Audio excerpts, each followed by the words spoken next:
Bonjour, cher Ogoen. Il est dit dans les livres sacrés, le Coran dit, apprenez d'abord à me connaître avant de m'adorer. La Bible dit,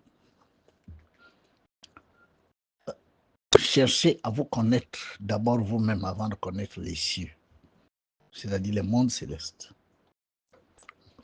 Le Père Céleste dit, mon peuple périt faute de connaissance. Il ne parle pas de croyance. Il ne dit pas, mon peuple périt faute de croire en moi. Il ne dit pas ça. Il dit, mon peuple périt faute de connaissance. Qui est le Père Céleste? C'est Yod et Shin Voé. Yeshua, c'est lui qui dit, mon peuple périt faute de me connaître. Me connaître, ce n'est pas connaître un individu assis sur un trône, non. Connaître les lois que je suis et qui se manifestent de la création à vous.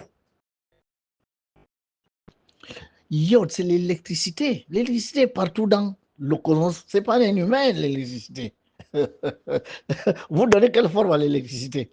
Quelles sont les jambes, les bras, les têtes, la tête? L'électricité, ça n'existe pas. Le souffle de vie a quelle forme? Est-ce que le souffle de vie a une forme? Pourtant, le cosmos tout entier est vivant, donc la vie est partout. Le souffle de vie, le deuxième Elohim est partout. Le troisième Elohim, le Vo, c'est le magnétisme, c'est la force d'attraction, la gravité. Mais quelle forme donnez-vous à la force d'attraction? Ça a quelle forme? Les pieds du magnétisme, la tête du magnétisme, c'est où? Le trône du magnétisme, c'est où? Les matières cosmiques sont partout dans l'univers, dans le cosmos. Les poussières cosmiques sont partout, ça entoure les galaxies, ça entoure les étoiles, ça entoure les planètes, les poussières cosmiques, c'est partout. Bon, Yodévoé est partout. L'omniprésence de Dieu ne peut se comprendre qu'en termes d'énergie. Ce sont ces énergies, n'est-ce pas, qui ont été organisées par une cinquième force qui n'était pas là il y a 13 800 000 d'années. Cette force apparaît dans le cosmos, la conscience divine, l'esprit de Dieu qui volait ou qui voguait au-dessus des eaux. Les eaux, c'est l'akasha, c'est-à-dire la substance primordiale, l'océan primordial, les eaux primordiales, le Dieu unique, le Dieu non manifesté et de polarité féminine, ce sont les eaux. Tout a germé de l'eau. C'est un Saint-Esprit-là, dans le cosmos, est sous forme de lumière. Il y a les lumières partout. Regardez le cosmos la nuit. Vous levez les yeux, vous verrez les lumières scintiller partout. Ces lumières n'ont pas de limite, c'est partout dans le cosmos. Vous n'allez pas dire à tel endroit, il n'y a pas de lumière. Vous voyez bien que Yod et Shin Voé, électricité, souffle de vie, magnétisme, matière, lumière, sont partout. C'est ce qui s'appelle Yeshua. C'est ce conglomérat d'énergie qui agit. Parce que ce que vous appelez la lumière, le Saint-Esprit, est une conscience. La conscience qui a germé de l'océan cosmique.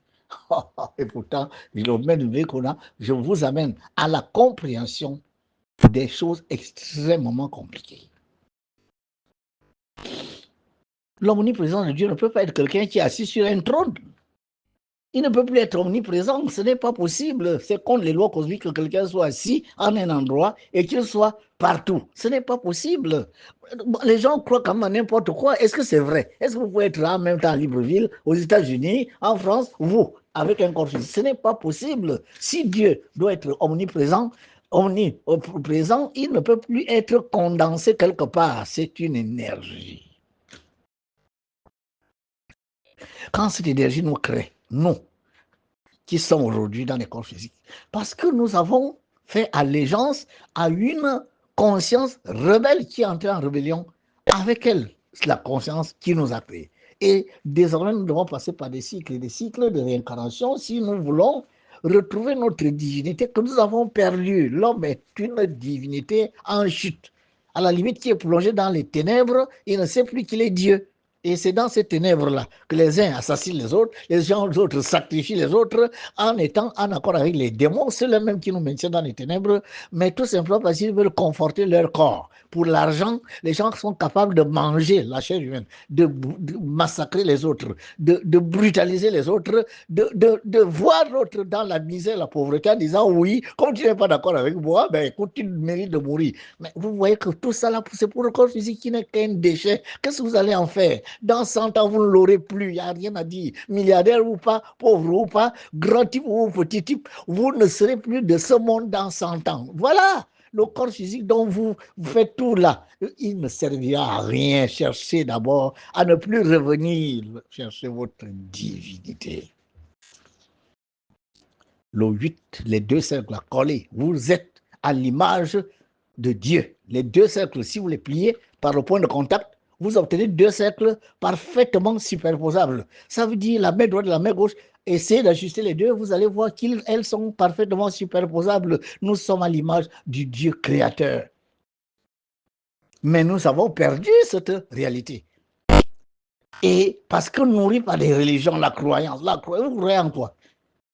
Dieu est assis sur un trône. Quel trône? Le trône de qui? Qui a fabriqué le trône? Il est où? En quelle matière? L'or, diamant? Non, les choses qui sont dans les livres sacrés, ce sont des symboles. Le symbole, c'est-à-dire des langages, c'est un langage imagé. Il faut comprendre ça en termes de langage imagé. Et la seule science qui enseigne le langage imagé, c'est la Kabbale. La Kabbale n'est pas une religion. Ce sont les lois de l'électricité, le souffle de vie, le magnétisme, la matière, la lumière, le yod et shinvo et yeshua, les lois de le corps, l'âme et l'esprit. Voilà la Kabbale. Et au niveau de notre terre, feu et terre, qui se manifeste à travers tous les règnes vivants, le minéral, le végétal, l'animal, l'humain et les élémentaux, c'est-à-dire les êtres qui vivent à l'intérieur des éléments que nous utilisons tous les jours, que nous appelons le feu, l'air, l'eau, la terre. Et la lumière, les intelligences qui viennent du haut. Et la divinité qui est là est cette entité la plus proche de nous, capable de nous déverser tout ce qui nous vient des cieux quand nous sommes en accord avec les lois de cette divinité qui elle-même est en accord avec les lois du Père Céleste qui l'a responsabilisé car le Père Céleste envoie sur terre un esprit du ciel pour gouverner les nations. Nations entendues par là, champ de force. Voilà. Donc, naturellement, si vous voulez retrouver votre divinité, connaissez d'abord vous ce que vous êtes. Commencez à vous connaître. Et la seule façon de vous connaître, c'est la séphirotologie. Tout ce que l'on va vous dire après, au fait ci, fait ça, non. Le nom que vous portez, tout le monde vous connaît par ce nom. Le nom est très important.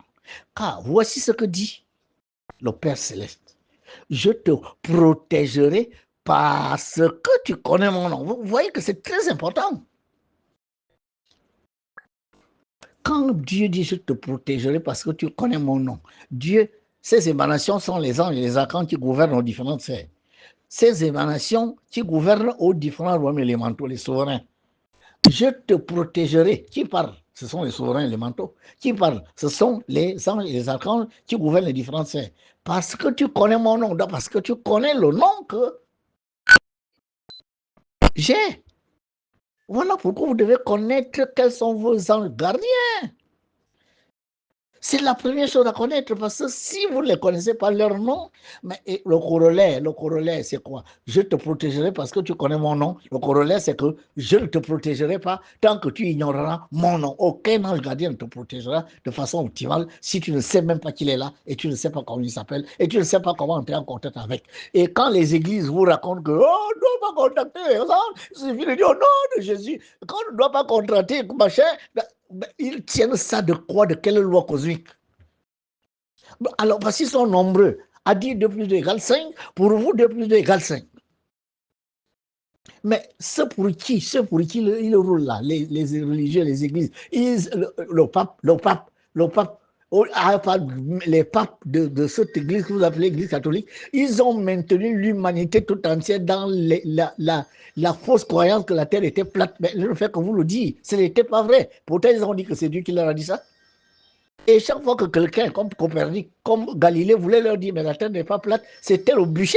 L'église attachait quelqu'un, on mettait le feu, tu brûlais parce que, soi-disant, tu n'es pas dans la vérité. Ce sont eux aujourd'hui qui vous disent que Jésus, mais l'église a toujours été criminelle, assassine, oui ou non? Mais allez lire l'histoire de l'église catholique. Allez lire l'histoire, je ne fais pas de la mauvaise bouche, allez lire l'histoire des papes, des gens qui, jusqu'à faire des procès à un pape qui est déjà mort. Un autre pape demande qu'on l'exhume, on l'attache dans un tribunal et le pape juge un mort.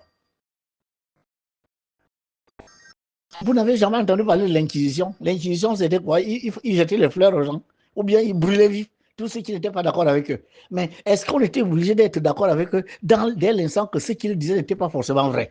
Vous voyez que l'Église a toujours été l'Église, les religions ont toujours été les religions, ça ne changera pas. Si vous ne comprenez pas que Dieu était un Dieu de connaissance, et cette connaissance, le maître Vasile me est descendu, je viens de très loin pour vous apprendre ça. Mais ceux qui ne recevront pas ce message, vous allez revenir. Il n'y a aucun problème. Beaucoup d'appelés, peu d'élus. Beaucoup m'entendent, mais très peu croient à ce que je dis, puisque vous voulez croire. Mais moi, je vous fais des démonstrations. Vous allez demander qu'en termes d'ancêtre, donnez-moi le nom de l'ancêtre qui gouverne le Gabon. C'est-à-dire l'ancêtre que nous devons tous évoquer, les 2 millions que nous sommes, pour que le Gabon soit protégé. Il s'appelle comment? Nous avons 42 ethnies. Dans chaque ethnie, il y a des clans, des tribus, machin. Il y a des milliers, des milliers, des milliers d'ancêtres depuis que le Gabon est de Gabon. Bon, donc vous vous adressez à qui? Lequel? Mais lequel? Moi, je vous parle de Raphaël qui gouverne le soleil. Il est là, c'est Raphaël. Je vous parle de Mamaero qui est là, qui gouverne le champ de force. Mais dites-moi, l'ancêtre, c'est qui? Unchoré, Léomba, c'est qui? Non, mais c'est qui? Donnez-moi le nom de l'ancêtre qu'on doit évoquer pour protéger le Gabon. Qui est au milieu entre le Gabon et nous? Dieu et nous. Il s'appelle comment? Donnez-moi le nom. Je te protégerai parce que tu connais mon nom. Ok. Est-ce qu'un ancêtre va nous protéger alors qu'on ne connaît pas son nom? C'est quel nom? Zéro. Vous pouvez me donner le nom d'un ancêtre qui protégerait cet espace. Celui qui protège cet espace est Mamaeo. C'est cette divinité qui gouverne le pôle haut. Et je vous fais des démonstrations. Le nombre 9 que vous êtes en train de vénérer partout là, c'est Mamaeo qui vous l'a révélé.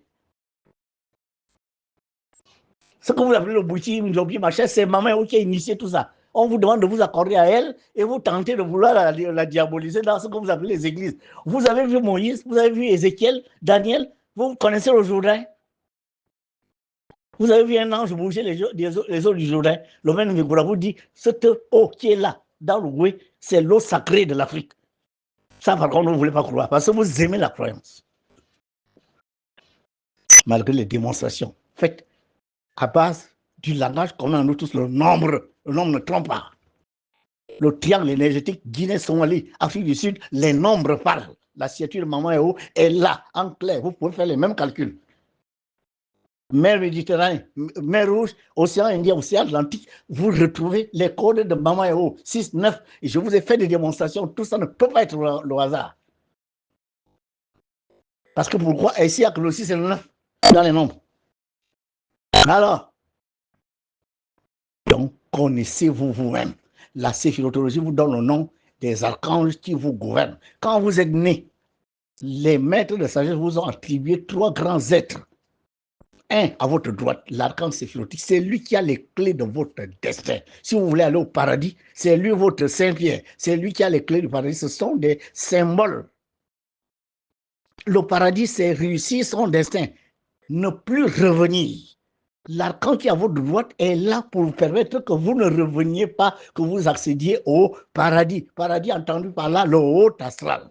Vous quittez la nature humaine. Vous n'êtes plus un humain, vous devenez une âme. Vous devenez un vivant. Le mort, c'est celui qui sera obligé de revenir prendre des corps mortels. Le Christ viendra juger les vivants et les morts. La lumière universelle qui vient affronter ta conscience et te révèle ce que tu as été, va te envoyer soit dans le monde des vivants, c'est-à-dire accès au haut astral, soit dans le monde des morts, c'est-à-dire tu dois aller attendre de nouvelles incarnations dans le moyen ou le bas astral. L'archange séphirotique, c'est votre nom et votre date de naissance, qui ne sont pas des paramètres que vous avez choisis, ce sont des données qui viennent de l'astral. Pour des raisons particulières, si vous ne le savez pas, votre nom est un ensemble de codes sonores. Les codes sonores sont des vibrations qui sont liées à une sphère. Et la manière de retrouver cette sphère est de faire ce qu'on appelle le calcul numérologique de votre nom. On lit le nom, le nombre à la sphère, et on découvre tout de suite à quelle sphère est lié votre nom. Quand quelqu'un prononce votre nom, même s'il ne dit pas le nom en entier, dès qu'il a dit Mvenkona, même s'il ne dit pas Basile, terminé, il est connecté à une sphère, une énergie bien particulière qui va agir à cet instant où quelqu'un prononce mon nom. Et je dois connaître cette énergie, moi, Mvenkona. Voilà, pour que cette énergie agisse pour mon bien. Au moment où quelqu'un prononce, même si quelqu'un veut faire des trafics avec ça, cette énergie agit, mais pour empêcher que cela se réalise. Cette énergie vous protège, cette énergie vous purifie, cette énergie, n'est-ce pas, vous vivifie, vous tonifie l'énergie de la sphère à laquelle ton nom est lié. Votre nom est lié. La date de naissance, pareil. Un ensemble de nombres formant un seul nombre numérologique qui est connecté à une sphère, un réservoir d'énergie. Dès l'instant où quelqu'un rappelle ma date de naissance, tout de suite, même s'il ne dit pas la totalité de la date, mais dès qu'il l'a déjà dit, dès qu'il pense à mon âge, ah, tu as quel âge, dès que tu dis ton âge, dès que tu penses à ta date de naissance, que tu remplis un papier administratif, tout de suite, cette sphère se met en connexion pour agir. Il faut alors que cette énergie n'agisse que dans le sens de me permettre de réaliser mon destin. Voilà pourquoi il faut connaître cette sphère et s'harmoniser aux lois de celle-ci. Quand vous faites la fusion des deux, vous obtenez le nom séphirotique, la troisième sphère. Votre Saint-Pierre est cet archange qui a les clés de votre destin, qui devrait vous pouvoir vous permettre d'aller au paradis. Les clés du paradis, ce n'est pas quelqu'un qui est assis là avec un manteau de fourrure, avec les clés, attendant de vous ouvrir les portes du paradis. Non, il s'agit de dire l'archange séphirotique qui est à votre droite, il va vous montrer, premièrement, ce que vous n'avez pas réussi dans l'incarnation passée, c'est ce que je fais depuis un moment, les gens me contactent. Je leur montre ce qu'ils n'ont pas réussi dans la dernière vie. Et je leur dis la raison pour laquelle ils sont revenus. Et je leur dis ce qu'ils doivent faire s'ils veulent justement aller au paradis. Paradis entendu par là, ne plus revenir prendre des corps mortels, s'auto-réaliser. Voilà la vérité. L'archange qui est derrière vous, vous soutient. Quelqu'un qui est derrière vous, vous soutient. Si vous voulez reculer parce que vous fuyez, il vous soutient. Si vous voulez tomber, il vous soutient. Il est là pour vous donner le courage, pour vous donner les éléments nécessaires à ce que vous puissiez affronter les difficultés. Il faut connaître son nom, il faut connaître quel jour vous devez lui parler. Vous devez savoir ça, c'est très important. C'est ça qu'on appelle la connaissance. Ah, les gens qui veulent vous dire, oh, mais non, c'est moi au nom de Jésus. Leur Jésus, il est où? Devant, derrière, à droite ou à gauche, il est où? Il est où? Puisqu'il le voit en tant qu'humain. À votre gauche, vous avez l'ange qui gouvernait pendant les 5 jours où vous êtes né. Si vous ne le savez pas, le cercle zodiacal à 360 degrés. Ça veut dire que l'année mystico-spirituelle a 360 jours. Comme l'année commerciale, comme l'année économique. L'année économique à 360 degrés, à 360 jours. L'année commerciale à 360 jours. Même l'année juridique en droit, c'est 360 jours francs. Voilà. Alors, 72 êtres spirituels répartis dans les 9 grandes sphères qui ont des anges se partagent la gouvernance de ce grand cercle zodiacal. Chaque être gère alors pendant 5 jours. 5 fois 72, ça fait 360. Voilà. L'ange qui gouvernait les 5 jours où vous êtes né est votre ange gardien qui est à votre gauche. Il y a un certain nombre de choses que vous devez savoir sur lui. Ce sont ces 3 grands êtres-là qui vous aident à réaliser votre destin. En plus, vous avez un parent ou un ami qui a toujours été avec vous dans des multiples incarnations, qui a souvent joué un grand rôle dans votre vie, mais qui aujourd'hui est plus évolué que vous. Il est dans le haut astral, il n'est plus mort, il est maintenant vivant. Et lui, il décide de venir vous aider à ce que vous aussi, vous le retrouviez au paradis, c'est-à-dire dans le haut astral. C'est pour ça qu'il se met devant vous en vous guidant. On parle d'ange gardien parental. Je ne parle pas des parents ancêtres, ça n'a rien à voir. Je parle des personnes avec lesquelles vous êtes toujours incarné, un jour en Chine, un jour au Japon, vous n'avez pas forcément ce que vous appelez les mêmes ancêtres, je suis désolé, d'accord? Mais vous êtes incarné plusieurs fois ensemble, chacun de vous a joué des rôles à d'autres. Bon, il vous a aimé, vous êtes des âmes qui s'aiment, et lui, il est plus évolué que vous, il décide de venir vous aider. Il n'a même pas besoin que vous connaissiez qui il est. Ce n'est pas nécessaire parce qu'il le fait par amour, sachant très bien que son objectif réel est que vous le retrouviez là-bas. Et que vous continuez de manifester votre amitié que vous avez eue chaque fois que vous vous êtes incarné. Voilà de quoi il s'agit. Et cet ange-là, vous n'avez pas besoin de connaître son nom, machin. Non, cet être-là, vous avez juste besoin de savoir que j'ai quelqu'un devant moi. Parlez-lui de façon anonyme. Toi qui as décidé de me guider, mon frère, mon ami ou ma soeur, aide-moi. Aide-moi, guide-moi, montre-moi la lumière, etc., etc. Il vous écoute. C'est cette étude qui veut que chaque image que vous commandez C'est 10 000 francs. Moi, je charge l'image, je la connecte à vous par vos noms, prénoms et date de naissance que vous m'envoyez. Et tout de suite, quand vous allez avoir cette image sur votre mur, il suffit de croiser le regard de cette image. Vous êtes en connexion avec les énergies. Méfiez-vous des ceux qui vous disent oh, ça c'est l'idolâtrie. Oh, machin. Ils ne savent pas de quoi ils parlent. Ils me montrent juste l'énergie qui se manifeste sans support. Est-ce que vous allez prendre le courant de Kingele qui vient allumer chez vous sans câble? Bon, le jour où ils réussissent ça, ils me disent que là, il y a l'idolâtrie, mais le câble est un support. L'eau vient de Ntoum, l'eau qui nourrit Libreville. Donc, de Ntoum jusqu'à Libreville, vous avez besoin de juste de dire au nom de Jésus. Et puis, l'eau arrive. Vous n'avez pas besoin de tuyaux. Donc, quand on utilise les tuyaux, c'est que nous sommes idolâtries. Idolâtres, vous ne savez pas quoi, n'est-ce pas? On fait de l'idolâtrie. Mais votre téléphone n'utilise pas les supports. Les antennes, de relais, le satellite en haut et tout ça. Bon, annulons tout ça comme ça. Comme l'énergie n'a pas besoin de support, on dit au nom de Jésus et puis le coup de fil s'en va. Quand on ne connaît pas, on se tait. Parce que garder les humains dans l'ignorance, ce n'est pas bien. Vous allez finir dans les limbes. Arrêtez de véhiculer des faux trucs, des fausses croyances. Ce n'est pas vrai ce que vous dites. Une énergie a besoin d'un support. Un ange est une énergie. Le Père Céleste est une énergie. Les souverains élémentaux sont des énergies. Maman Eo est une énergie. Il faut un support par lequel l'énergie se manifeste pour pouvoir vous atteindre, vous contacter. L'image sainte. Vous avez l'image de votre ange. Si c'est un ange du feu, allumez une bougie rouge. Si c'est un ange de machin, pendant que vous parlez à cet ange, allumez les encens pour créer les fumigations. Et tous les éléments sont là et vous pouvez contacter ce grand être qui a été mis là exprès pour vous aider.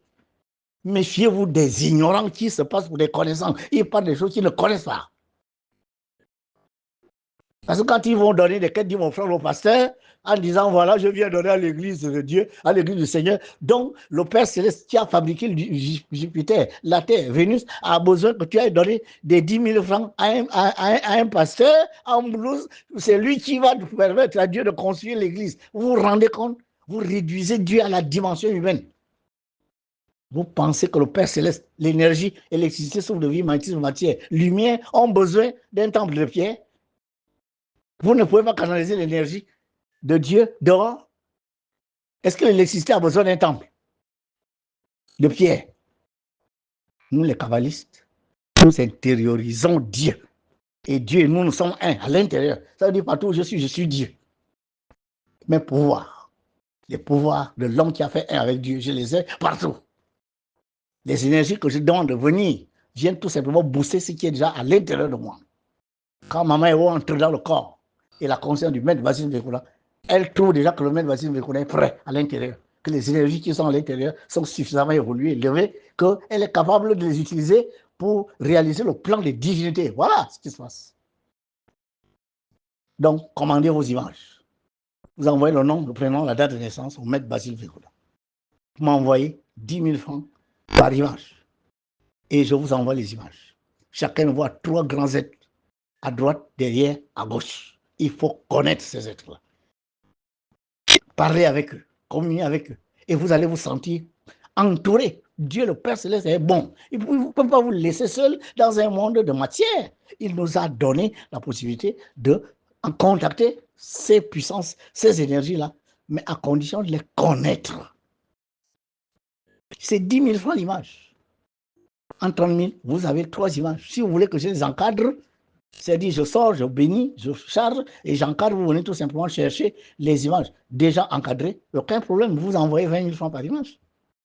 Semez et vous récolterez. Il n'y a pas à obtenir cadeau. Non, parce que le cadre, ce n'est pas moi qui le fabrique. L'image, je ne suis pas l'encre, je ne suis pas l'ordinateur, je ne suis pas ci, ça. Donc, ces choses-là ont un coût. Nous sommes dans un plan physique. En réalité, ça devait vous coûter beaucoup plus cher par rapport à ce que ça peut vous apporter comme aide. Mais l'argent n'est pas le but. Ne recherchez pas. Le maître Basile Vekuna encore moins. Et les miens sont l'école. Paix sur vous.